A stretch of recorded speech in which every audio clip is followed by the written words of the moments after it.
Amen. Gloire à Dieu. Êtes-vous prêts pour la parole ce matin? Amen. Amen. Danger. Danger ce matin. Oui. On va mettre des gros flashs. Danger. Il existe un grand danger aujourd'hui dans lequel nous vivons et c'est celui de changer le message de l'Évangile.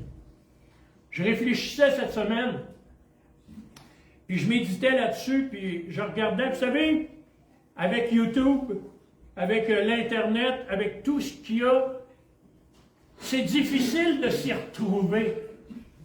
Parce que parfois, frères et sœurs, ça se ressemble tellement. C'est tellement pareil que tu arrives difficilement à retrouver, Seigneur, où est ton message? Où est, Seigneur, ta parole? Qu'est-ce qui est la vérité? Vous savez, au temps que Jésus est venu, il y avait la religion. Elle était là, frères et sœurs. Et même Jésus va dire, faites ce qu'il vous dit, mais faites pas ce qu'ils font. C'est qu'à quelque part, il y avait une base.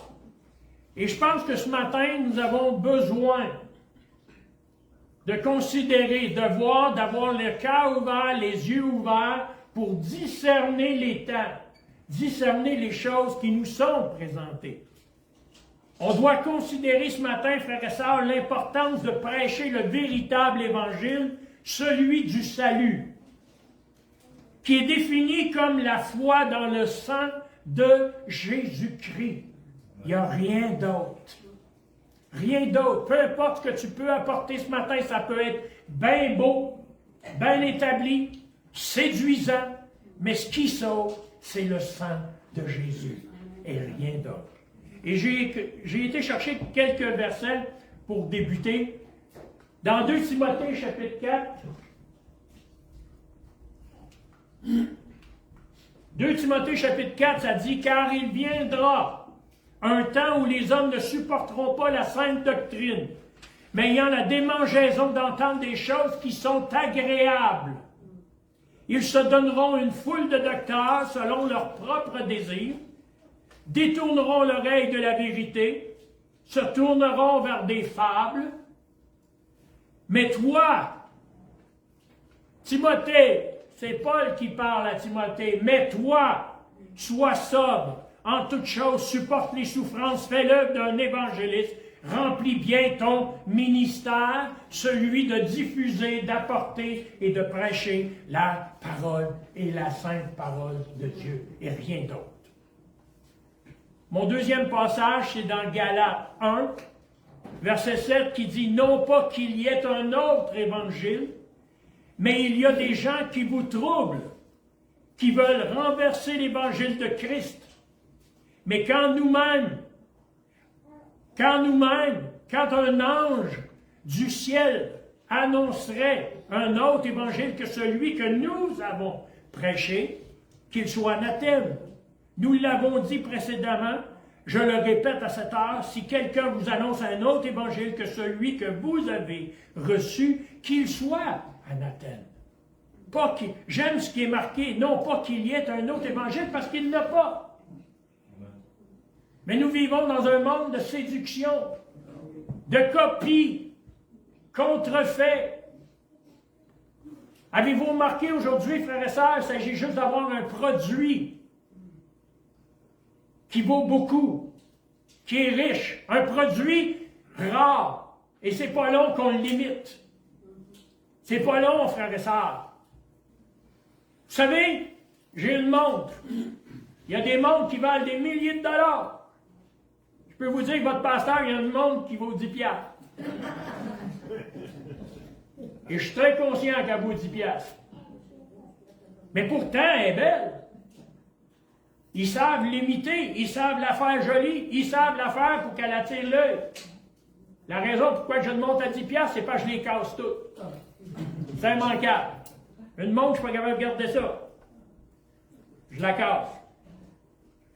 Et le dernier passage que j'ai pris, ça dit dans Isaïe, chapitre 9, 16, « Ceux qui conduisent ce peuple l'égarent. » D'où la responsabilité à chacun de nous de prêcher l'Évangile et le vrai. Et c'est marqué ensuite, « Ceux qui se laissent conduire se perdent. » responsabilité de ceux qui écoutent. La Bible nous déclare, Jésus va dire que celui qui a des oreilles pour entendre, entende. Que nous puissions savoir et discerner les choses. Ce matin, j'aimerais parler en deux phases. L'Évangile qui nous est généralement présenté dans notre monde aujourd'hui. Et nous allons voir en deuxième partie, si on a le temps ce matin, on va voir, frères et sœurs, qu'est-ce que le véritable Évangile qui doit être annoncé. Le véritable Évangile, c'est le message central de l'Évangile et que Christ est mort pour nos péchés. Et qui a versé son sang et a été enseveli et ressuscité. Le salut se fait par la foi ce matin, dans l'expiation du sang de Jésus et non par les œuvres ou la croyance en soi. Ça ne se fait pas dans la recherche des belles choses. Le salut s'est accompli, frères et sœurs, pas nécessairement dans un geste qui est beau. Un agneau sacrifié. Vous savez, j'écoute souvent des reportages des pays étrangers. J'aime en Afrique, j'aime les pays à ces endroits-là, la coutume. Et la coutume veut que quand tu arrives dans leur village, ils sont tellement fiers de te recevoir qu'ils vont sacrifier une chèvre. Ils vont égorger. La nourriture est fraîche, là. Ils l'égorgent devant toi, puis ils font la boucherie. Dans plusieurs reportages, c'est un symbole qu'ils montrent en signe de respect à ton égard. Il n'y a rien de beau là-dedans. Puis même, je regardais dernièrement un reportage, puis on demande à l'invité, qui est dans le village, s'il veut faire le sacrifice lui-même. Et la plupart des personnes disent non. Pourquoi? Parce que c'est un geste qui est beau? Non. Il n'y a rien de beau, frères et sœurs, dans l'égorgement. Combien ont déjà travaillé dans un abattoir? Moi, j'ai travaillé dans un abattoir. Puis je peux vous garantir, la première journée, tu brailles avec eux autres. La deuxième, tu es rendu tellement insensible que ça ne te dérange plus. Ça ne te dérange plus. Mais il n'y a rien de beau là-dedans. Là. Il n'y a rien de beau. Et pourtant, c'est ce que Jésus a fait pour chacun de nous. Il a été livré comme une brebis qu'on mène à l'abattoir. Et il a été immolé, frères et sœurs, à la vue de tous. Et c'est en cela, ce matin, le véritable Évangile. Pas d'autre chose. Ça n'a rien à voir avec les bénédictions. Ça n'a rien à voir, frères et sœurs, avec tout ce que Dieu peut nous accorder ou nous donner. Le principe du salut n'est pas, frères et sœurs, tous les à côté que nous pouvons recevoir. Le principe du salut est dans le sang de l'agneau et dans le sang de Jésus. On peut voir ça au niveau des bases bibliques, ceux qui prennent des notes, qu'il y a de nombreux versets qui vont en parler. Il y a Galates 1, les versets 6 et 7, 1 Corinthiens 15, 1 à 4, Éphésiens 2, 8 à 9, Romains 3, 25, Romains 5, 11, qui vont nous stipuler, parler, frères et sœurs, du sang de l'agneau ce matin. Et que ce sang-là est précieux et qui a été donné. Et qui lui a été donné pour chacun de nous. Si vous n'avez pas le temps de prendre toutes les notes, vous me le direz. Il y a une perspective aussi au niveau historique, frères et sœurs. La prédication de la foi dans le sang est retracée à travers l'histoire. Ce n'est pas une invention, frères et sœurs, qu'on a découvert là, récemment. Depuis la fondation de l'Église, depuis que Christ a été crucifié, depuis que les apôtres ont apporté le message, le principal message a été celui du sang versé. Je suis toujours surpris de voir que l'on ne parle plus du sang de l'agneau. La première chose qui devrait être amenée, frères et sœurs, au cœur de l'Église, c'est combien le prix a été payé. Ce prix pour notre rachat ce matin. Ça va être cité par des personnalités, les pères de l'Église. Ça va être cité par des hommes et des femmes, frères et sœurs, entre les années 1400 puis aux années 1800, où on a encore des écrits qui en parlent et qui parlent essentiellement du sang de l'agneau. On va voir ça au niveau des réformateurs. des traducteurs de la Bible qui vont mettre l'accent sur le fait que Jésus a livré son propre sang, a donné son sang. Comme des prédicateurs comme Charles Spurgeon, Charles Finney, des hommes qui ont marché et qui avaient pour principe de base, frères et sœurs, que la plus grande richesse que l'Église a reçue est le sang de l'agneau. Il n'y a rien qui peut nous sauver. Et frères et sœurs, on doit considérer que sans aspersion de sang, il n'y a pas de salut. On va voir ça un petit peu plus loin. Changer l'Évangile. C'est fascinant aujourd'hui comment on a cette facilité de changer le message de l'Évangile, de le rendre attrayant. L'Église n'est pas appelée à apporter un message qui est attrayant. Elle est appelée à appeler un message de puissance et de salut. Un message qui est biblique. Pas enjolivé. Des belles fleurs, frères et sœurs, des fleuratures autour du message, ça sauve personne. Trop de modernes pasteurs aujourd'hui ou prédicateurs se sont écartés de l'Évangile. Et cela en omettant trop souvent de parler de ce qui doit être mis en évidence, qui est le sang de l'agneau. On parle de toutes sortes de choses. On parle de philosophie. On parle de psychologie. On parle d'être un bon petit chrétien à la mode de ce jour. Ce qui est important ce matin, c'est d'être un chrétien, frères et sœurs, selon la culture de Dieu. C'est ça qui est important.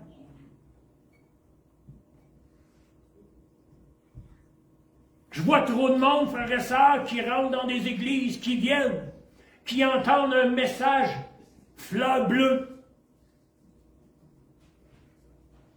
et qui, après certain temps, frères et sœurs, quittent, déçus, brisés, déchirés, rejetant même le Seigneur, rejetant même le salut, disant « ça ne marche pas ».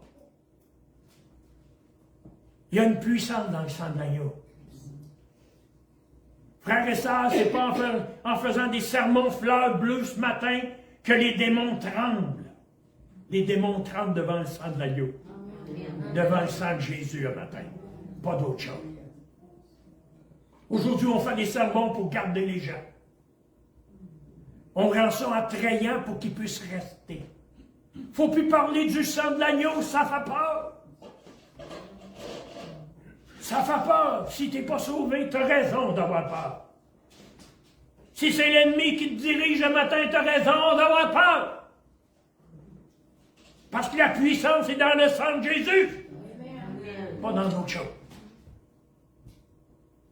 Oh, pasteur, tu ne seras pas populaire en ligne avec ton sermon un matin? C'est le dernier de mes soucis.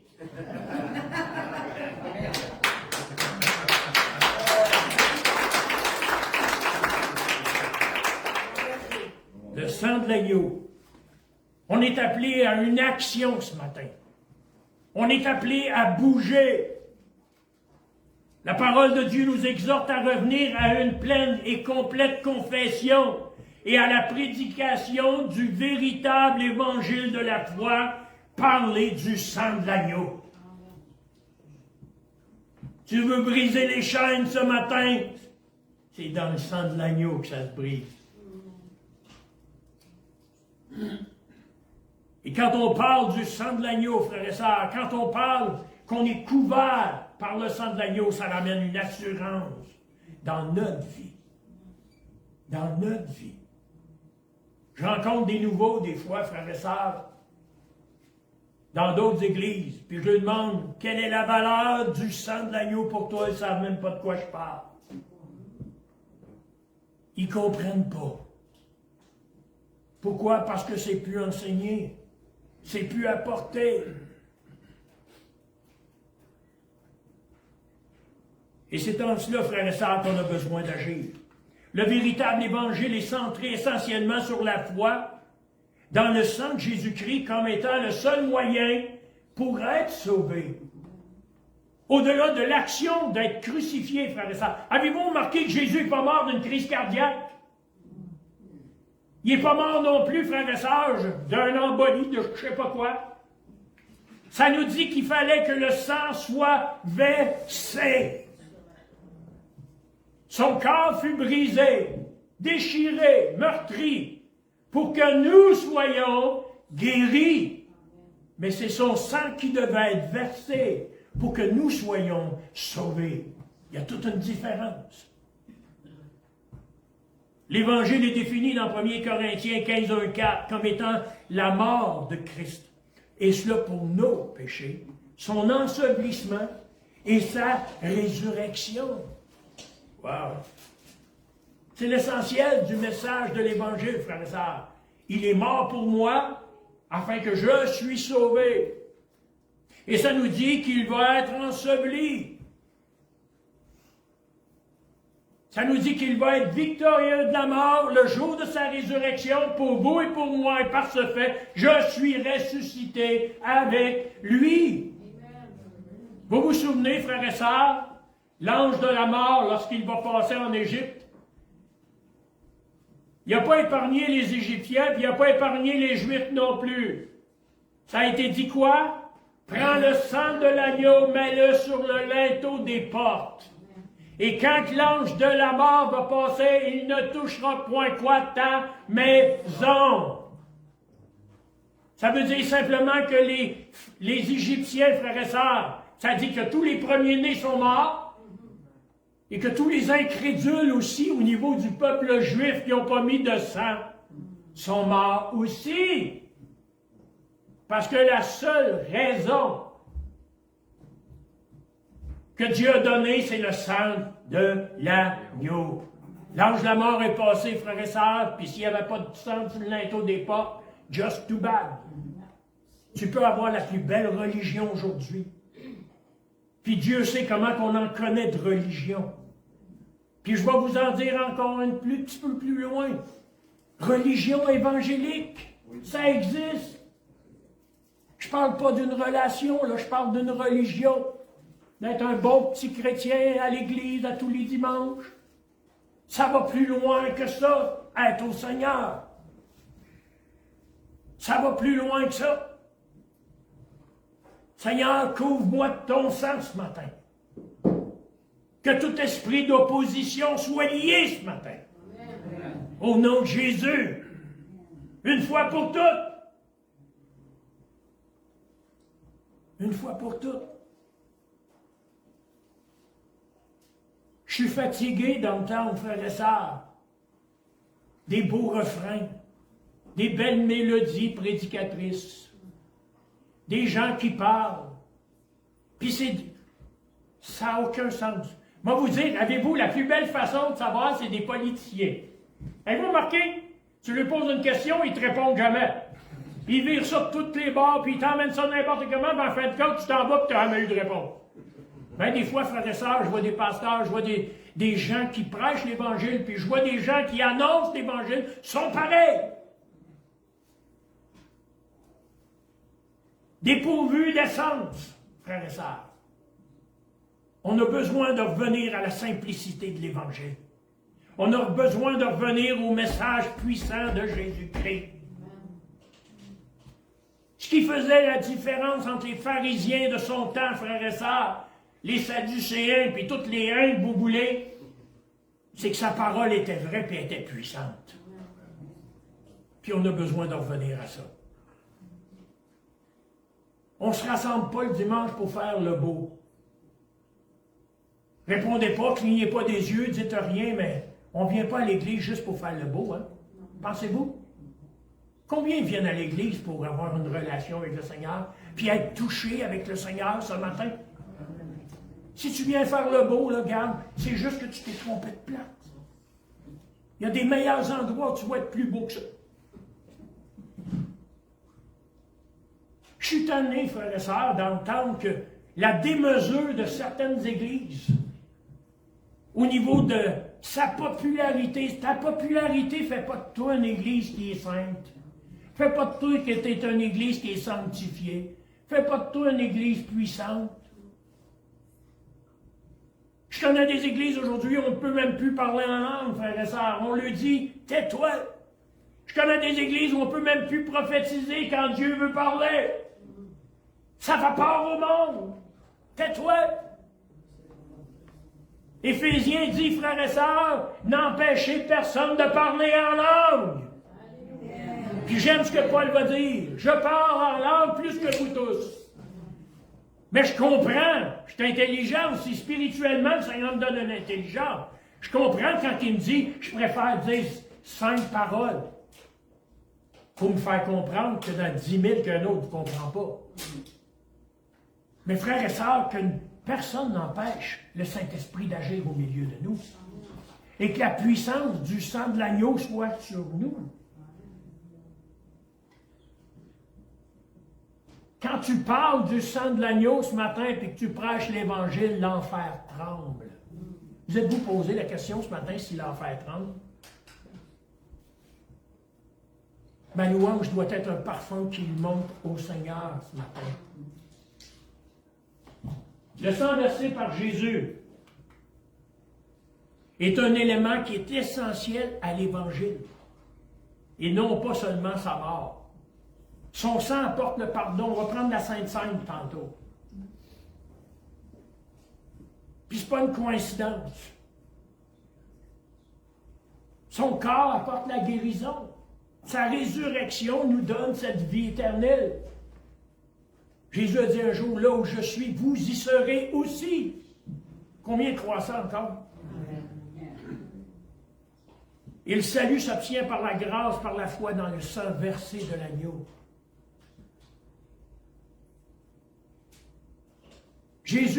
Dieu me voit à travers le sang de son Fils ce matin. Ce qui fait que Dieu me voit ce matin, c'est pas que je suis beau, fin, smart, gentil, ou que j'ai... peu importe. Ce qui fait que Dieu me voit ce matin, c'est qu'il voit le sang répandu de l'agneau sur moi ce matin. Romains 3, 25. Ça souligne que Dieu a offert Jésus comme un agneau propitiatoire par le sang versé, frères et sœurs, à la croix. Autrefois, dans l'Ancien Testament, on immolait quoi? Un agneau. Et ça, c'était fait d'une façon qui était temporaire. L'Évangile n'est pas lié en aucune façon à ce que nous faisons. Il s'agit de ce que Jésus a fait ce matin. Rien ne peut sauver mon âme, juste le sang de l'agneau. Pour elle, ce matin, je ne réclame que le sang de l'agneau. Précieux sang de l'agneau ce matin, qui me donne un cœur nouveau. Oh! Je ne veux plus que le sang de l'agneau de Jésus. Amen. Prenons conscience. Tout ce qui brille n'est pas de l'or. Tout ce qui nous est présenté n'est pas de l'or. Tout ce qui nous est amené n'est pas nécessairement du Seigneur. Ça a une belle apparence. Vous vous souvenez ce que la parole déclare? Ce n'est pas tous ceux qui disent Seigneur, Seigneur, qui entrent ou qui sont mes disciples. Mais c'est ceux qui font la volonté de qui? De mon Père. C'est toute une différence. J'entends tellement des Seigneurs, Seigneur. Seigneur, Seigneur. Ça peut-tu juste être réel dans nos vies? On peut-tu juste faire un examen de conscience? Que ce soit en ligne, ceux qui nous visitent, ceux qui sont là ce matin. Que ce soit l'Assemblée. Vous savez, comme pasteur, j'ai à me remettre en question aussi. Je suis responsable de ce que j'amène. Voyez-vous? La Bible déclare, je vais être jugé encore plus sévèrement. Enfin, je dis, Seigneur, mets-moi les mots qu'il faut, parce que j'ai toute une responsabilité. Mais c'est ce que je vois. C'est ce que j'entends. Je vous garantis, si Jésus était au milieu de nous aujourd'hui, à bien des égards, on le mettrait dehors. Parce qu'on ne pourrait pas supporter son langage. On ne pourrait pas supporter, frères et sœurs, le message qu'il apporte. Avez-vous remarqué les béatitudes? Avez-vous remarqué qu'il ne parle pas de richesse? Dans le sens matériel. Ça dit heureux, heureux, heureux, heureux. Puis quand tu lis au bout de la ligne, tu te dis, je ne sais pas s'il y a une raison d'être heureux. Mais ça dit heureux. Heureux les pauvres, heureux les débonnaires, heureux ceux qui sont maltraités, ceux qui sont ci, ceux qui sont ça. Vous savez, c'est pas le genre de langage qu'on tient aujourd'hui, là. Au contraire. On voit quelqu'un, frère et sœur, qui est dans l'épreuve, puis qui est persécuté, puis bien des fois, on fait comme les amis de Job, on le calme. Certainement, tu dois avoir fait quelque chose contre Dieu. Pourquoi? Parce que le message qui est apporté n'est un message de bénédiction. L'épreuve ne fait plus partie de nos vies. Puis en plus, on ne la veut pas. On ne la veut pas, puis on méprise celui qui est éprouvé. Vous vous souvenez de ce que Jésus dit? Ils m'ont persécuté, ils vous persécuteront aussi. Je vais dire une grande chose un matin. Si tu nages dans la bénédiction, comme tu appelles, puis que tu n'es pas persécuté, pose-toi la question de savoir qui est vraiment ton maître. Qui est vraiment ton maître un matin? Parce qu'on n'est pas censé tenir le même langage spirituel. On est censé parler au nom de Dieu. Parler de Dieu. Puis vous savez, parler du Seigneur, c'est pas quelque chose qui est populaire. Quand tu annonces la vérité, tu n'es pas populaire. Quand tu prends une position pour Christ, tu n'es pas populaire. Quand tu ne veux pas de contraintes dans ta vie, dans le sens, ou de compromis, tu n'es pas populaire. On dit souvent, t'en fais pas trop, t'exagères pas trop, t'en dis pas trop, voyons donc. Le Seigneur demande-tu vraiment ça? Vous vous souvenez ce que l'ennemi a fait dans le Jardin d'Éden? Quand il a approché la femme pour lui dire, est-ce que Dieu a vraiment dit ça? Hein? Oui, il l'a dit. Éphésiens chapitre 2, versets 8 et 9. Car c'est par grâce que vous êtes sauvés par le moyen de la foi. Cela ne vient pas de vous. C'est le don de Dieu. Ce n'est point par les œuvres, afin que personne ne se glorifie. Regardez bien, là. C'est de notre côté aussi. Souvent, on va dire quelque chose, puis c'est vrai, on a souvent tendance à cataloguer les autres religions, le catholicisme, et ainsi de suite, d'hommes et de femmes qui marchent par les œuvres. Je vais vous citer un grand verset ce matin. Au lieu de voir le 2x4 qui est dans ton œil, regarde, de voir la poudre dans l'œil de ton voisin, regarde le 2x4 que tu as dans le tien. Pour certains, c'est même un 4x4 et un 6x6. Hein? Ça y couvre le visage au complet. Frères et sœurs, trop souvent, nous sommes à juger. Puis on a la prétention de penser qu'à cause que nous faisons ci, que nous faisons ça, nous avons un privilège de plus. On n'a aucun privilège de plus. C'est le sang de l'agneau ce matin qui nous sauve. Et c'est un don que Dieu a donné. C'est un don que Dieu a amené. Comprenons bien ce matin que l'accent est mis sur la façon dont il est mort. On parle de Jésus. C'est-à-dire que nécessairement, obligatoirement, fallait que le sang coule. Comme je vous ai dit tantôt, il n'est pas mort d'une crise cardiaque. Pour être bien sûr que son sang soit versé, on va même y percer le côté. J'imagine la scène. Combien de l'imagination? Essayez de vous imaginer, frères et sœurs. La flagellation était quelque chose d'horrible. La Bible nous déclare que le Seigneur n'avait plus de dos. C'était une plaie. C'est des languettes de cuir avec des os. Et on l'a flagellé plus qu'il faut. À un point tel qu'à chaque coup de fouet, frères et sœurs, il y a une partie du dos qui part. La chair était vive. C'est ça que la Bible nous déclare. Mais ça, c'est pas beau. On ne veut pas le voir. L'Église moderne ne veut pas voir cette image-là d'un Jésus va le dire en québécois, magané. Et pourtant, c'est cela. Quand on l'a couché sur une croix, on ne lui a pas demandé, on ne lui a pas dit, attends, on va te mettre une douillette. Non, non, ils l'ont cloué. Son sang a versé, puis en plus, on va y percer le côté. Ce sang-là a été versé pour vous et pour moi. À ce temps, essayez de vous imaginer une chose.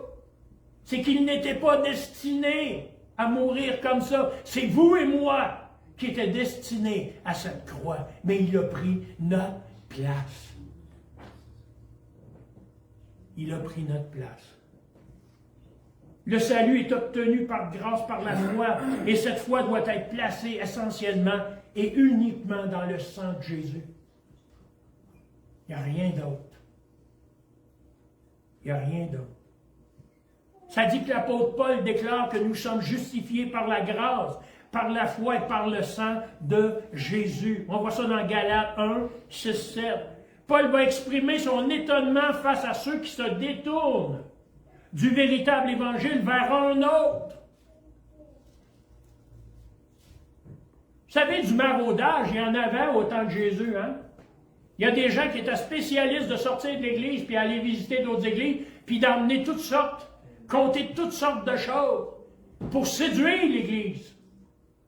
Et Paul va être obligé de les prendre, il leur écrit des lettres en disant « Je ne sais pas, je ne comprends pas, pourtant on a été clair dans le message qu'on vous a envoyé.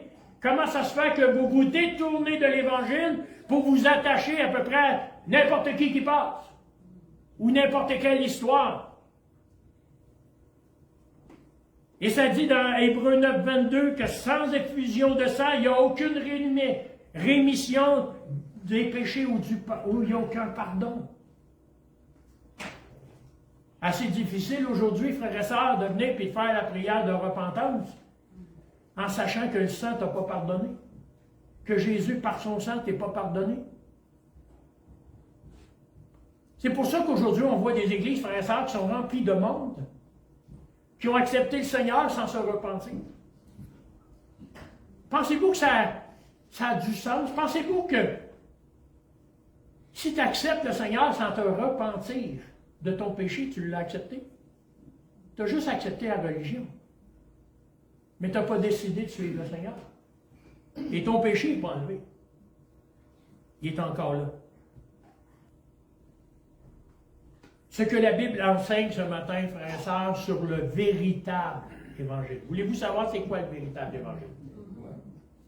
On a assez parlé des fables et de ci et de ça. À ce temps, on va se réjouir.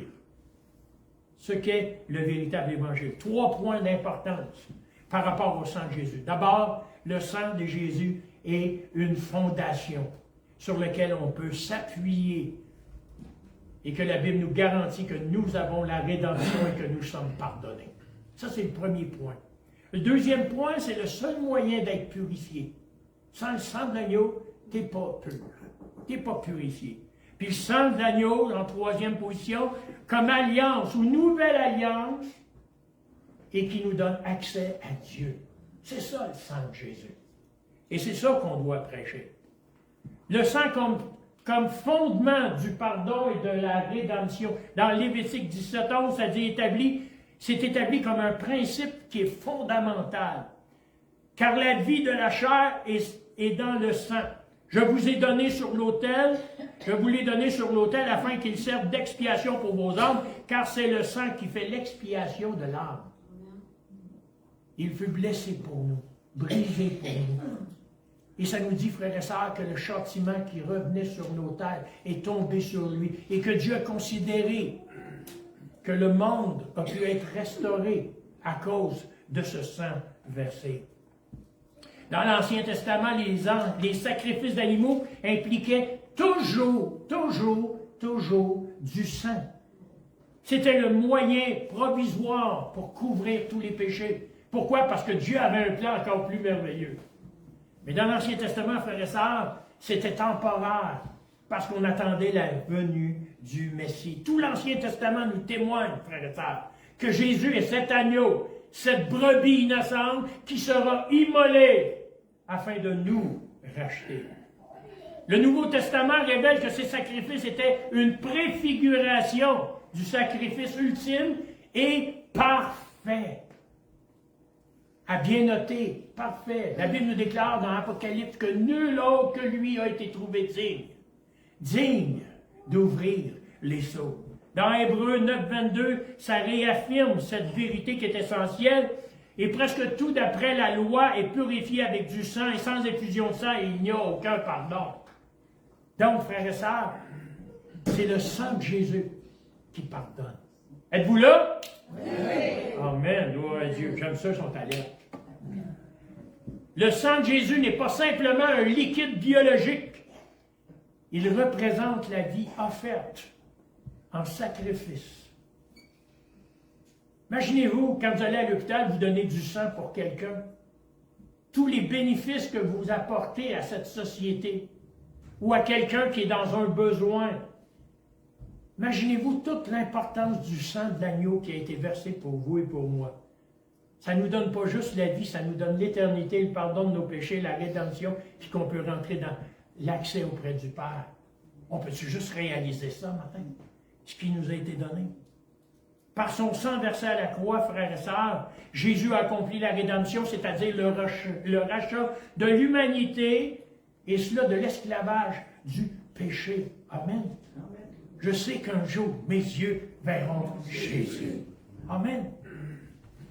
Éphésiens 1,7 déclare, en lui nous avons la rédemption par son sang, la rémission des péchés, selon la richesse de sa grâce. Ainsi, frères et sœurs, ce matin, le sang de Jésus est le premier fondement même du pardon qui nous a été accordé et de notre salut. Si Jésus n'était pas venu sur la croix du Calvaire, si son sang n'avait pas été versé, on ne serait pas sauvés. Mais ça nous dit, frères et sœurs, que son sang, le sacrifice a été accepté par le Père. C'est par la foi en son sacrifice sanglant que nous sommes déclarés justes devant Dieu. Parce que Dieu nous voit à travers le sang de l'agneau.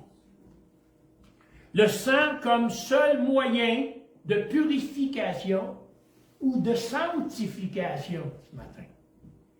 Le sang de Jésus a une puissance purificative, purificatrice, qui va au-delà du simple pardon. Que tous ceux qui sont purs devant Dieu disent Amen. Amen. Gloire à Dieu. Purs devant le Seigneur. Non pas à cause de la chair, parce que ma chair est impure et ma chair est inimitiée contre Dieu. Ma chair ne peut voir Dieu, elle ne peut entrer dans la présence de Dieu. Mais à cause de lui, frères et sœurs, à cause de son sacrifice, je suis admis dans la présence du Père.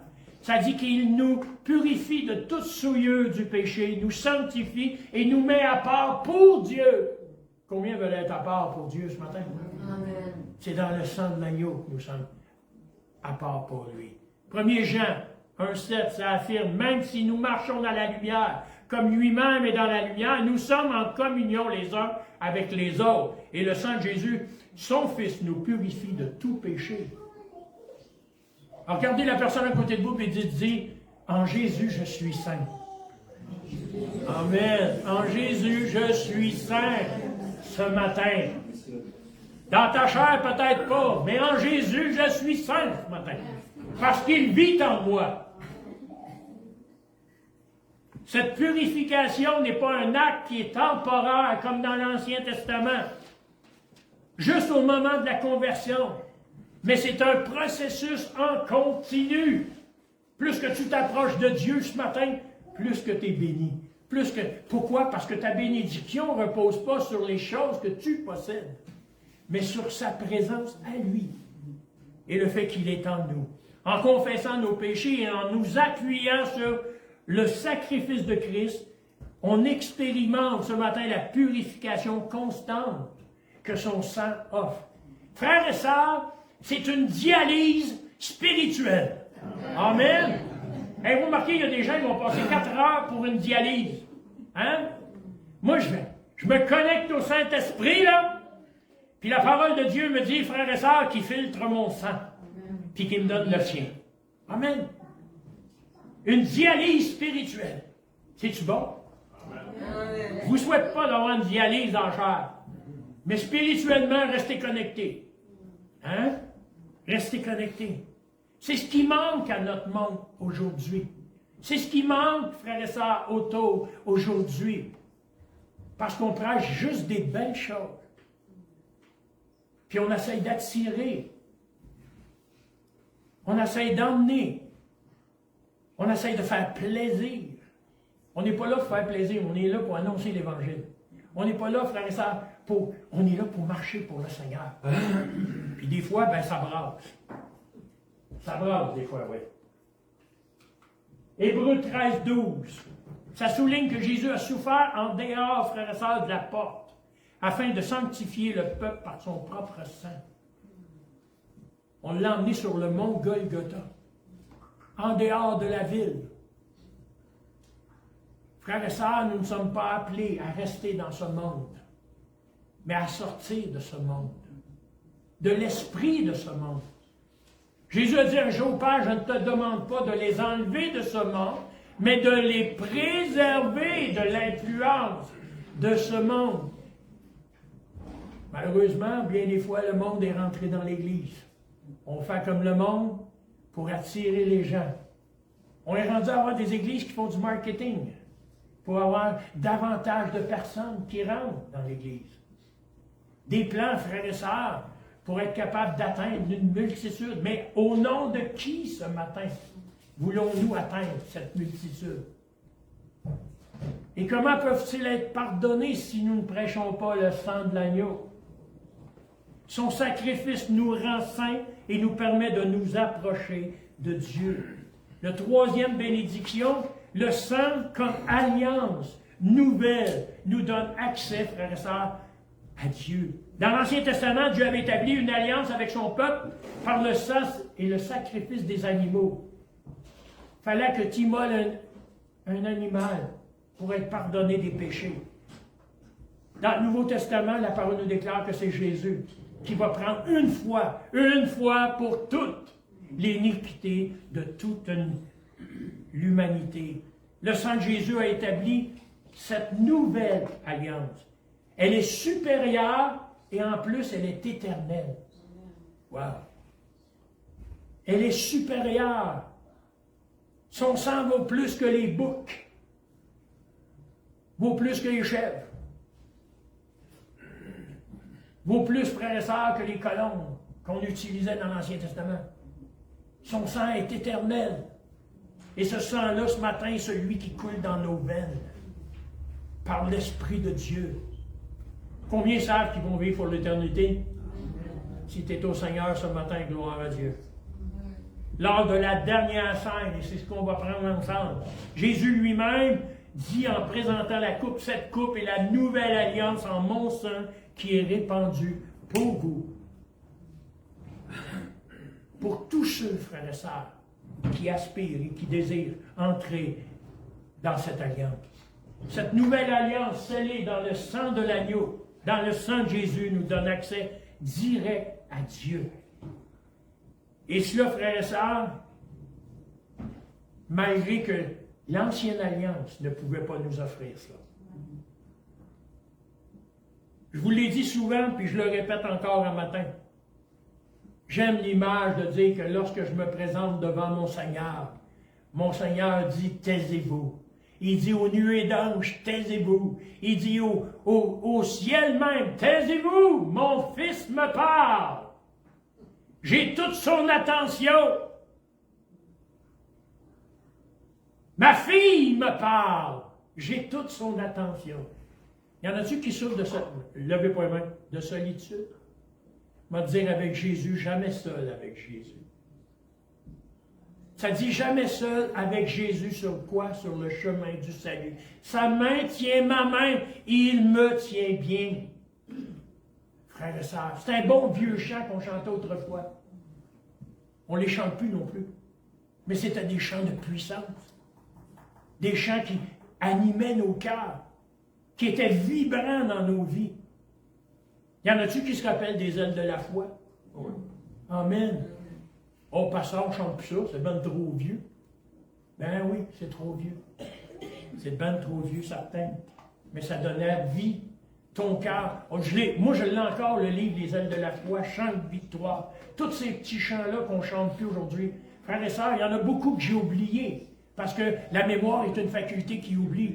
Mais je vais vous dire, quand j'ai des problèmes, ou quand mon cœur est éprouvé, ou quand je suis dans le trouble, là, dans la crainte, je prends mon aile de la foi, puis je lis les textes qui sont écrits là.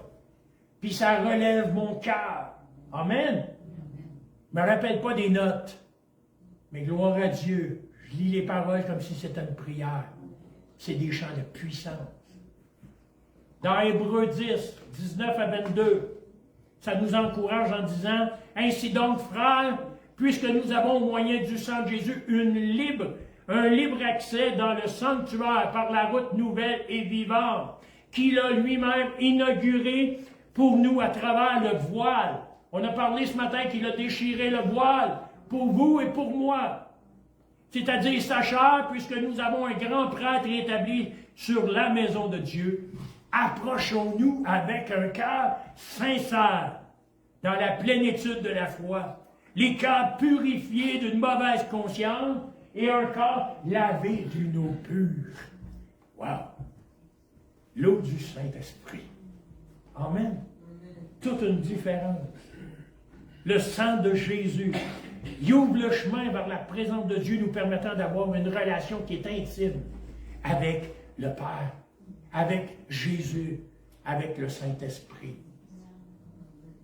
Il est le fondement même, ce matin, de notre assurance et de notre espérance, et cela en tant que croyants. Si nous croyons ce matin, si nous appartenons au Seigneur Jésus, jamais nous devons relâcher et laisser de côté cette vérité qui s'appelle le sang de l'agneau. En conclusion, ce que je peux donner ce matin, c'est l'importance du sang dans l'enseignement biblique et triple. D'abord, c'est le fondement de notre pardon, de notre rédemption, de notre rachat. C'est notre moyen d'être purifié et sanctifié, mis à part pour lui. Et c'est le sceau, frères et sœurs, de la nouvelle alliance qui nous donne un accès direct et libre ce matin à Dieu. Comprendre et croire en la puissance de son sang est essentiel pour une vie chrétienne qui est transformée et avoir une relation qui est profonde avec le Père. Qu'est-ce que Jésus ferait à ma place?